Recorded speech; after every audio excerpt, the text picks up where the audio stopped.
वक्फ board को भारतीय राष्ट्र समिति की तरफ से हम लोग मसीह भाई एक्स वक्फ बोर्ड चेयरमैन और दिगर माइनॉरिटी लीडर साथियों के साथ आज यहाँ इसलिए आए कि 24 अक्टूबर में जो FIR इशू हुआ 261 ऑफ 2025, इसमें ये इदारा जो वक्फ बोर्ड का इदारा है उसमें 4 महीने पहले चोरी का FIR दर्ज किया गया है। कंप्लेंट तो जबकि CO साहब देके गए मगर उसको वैसे ही दबोच के आज तक 24 तारीख तक वो FIR के शक्ल में नहीं आया। हम लोग फिर ये CO साहब आके कोर्ट के ऑर्डर से फिर आके ज्वाइन होने के बाद उसमें हरकत शुरू हुई। आज इसलिए कंप्लेंट देने आए हैं कि वो गवर्नमेंट के फाइल्स और ये वक्फ बोर्ड के फाइल्स ये बाहर कैसा जा रहे हैं। आपको हैरानगी की बात यह है कि यहाँ से चोरी हुए डॉक्यूमेंट्स कोर्ट में सबमिट किए गए, उसमें CO साहब को कंटेम्प्ट ऑफ कोर्ट के ज़रिए उनको नोटिस आए तो उनके इल्म में यह आया कि उन्होंने सिग्नेचर करके दिए। जो भी डॉक्यूमेंट्स है चेयरमैन के रूम में जाने के बाद उसकी शक्ल जो प्राइवेट कंप्लेंट दे रहे हैं उनके घरों को उनके हाथों को गए, उन लोग डॉक्यूमेंट्स की शेप में हाई कोर्ट में सबमिट करके ये कर रहे हैं। तो आज ये कांग्रेस की हुकूमत ऐसे हुई और ये पर्टिकुलरली मुसलमान के इदारों में जो भी वक्फ बोर्ड है, माइनॉरिटी कॉरपोरेशन है, हज कमेटी है, उर्दू अकादमी का है, ये पूरे इदारे पूरे आज सो रहे हैं। उसको कौन चेयरमैन है कौन ऑफिसर है इनको नहीं मालूम। आज हम लोग यहाँ आए, शायद एक चेयरमैन भी यहाँ ये इदारे में बैठा हुआ नहीं है, इसलिए हम लोग सब मिलके कंप्लेंट दिए कि गवर्नमेंट के फाइल्स जो गायब हो रहे हैं उसके बारे में थ्रो इंक्वायरी करके जो भी इसमें शामिल है उन लोगों को इमीडिएट एक्शन लेके सस्पेंड करने के लिए, और साथ ही साथ पूरे रिकॉर्ड्स की तहकीकात करके जो भी इसमें शामिल है उन लोगों के ऊपर एक्शन लिया जाए और हर एक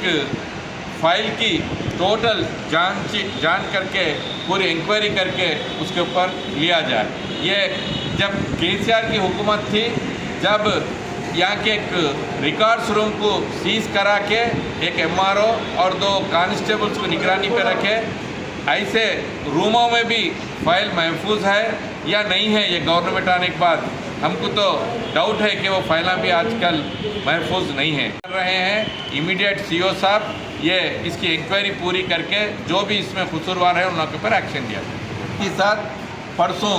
इल्म में जब मैं उर्दू अकादमी का चेयरमैन था, जो सीनियर्स कम से कम 15 साल 20 साल से जो काम कर रहे उन लोग एक रिप्रेजेंटेशन दिए थे कि सर हमको रेगुलराइज करो। जब एक फ़ाइल मूवमेंट हुई थी 10 से 12 लोग जो सीनियर उर्दू अकादमी में 15-20 साल से काम कर रहे थे उनकी एक फ़ाइल मूव हुई थी इन लोगों को परमानेंट करने के लिए, मगर परसों ही हमके इल्म में यह आया कि 4 महीने पहले उर्दू अकादमी के चेयरमैन जो उनके रिश्तेदारों को चारों को नए नाम लेके 3 महीने ड्यूटी करा के जो ताहिर बिन हमदान साहब अपने रिश्तेदारों को पहचानत वालों को 3 महीने ड्यूटी करके इसमें परमानेंट किए गए। हर एक डिपार्टमेंट में, साथ ही साथ माइनॉरिटी फाइनेंस कॉरपोरेशन में 1 रुपया भी खर्च नहीं किया गया। पुराने जो इलेक्शन कोड आने की वजह से जो भी मिशना रुके थे उस पर KCR साहब का स्टिकर निकाल के रेवंत रेड्डी साहब का स्टिकर लगा के जुबली हिल्स में जो बाई इलेक्शंस में जो कैंडिडेट है नवीन यादव साहब और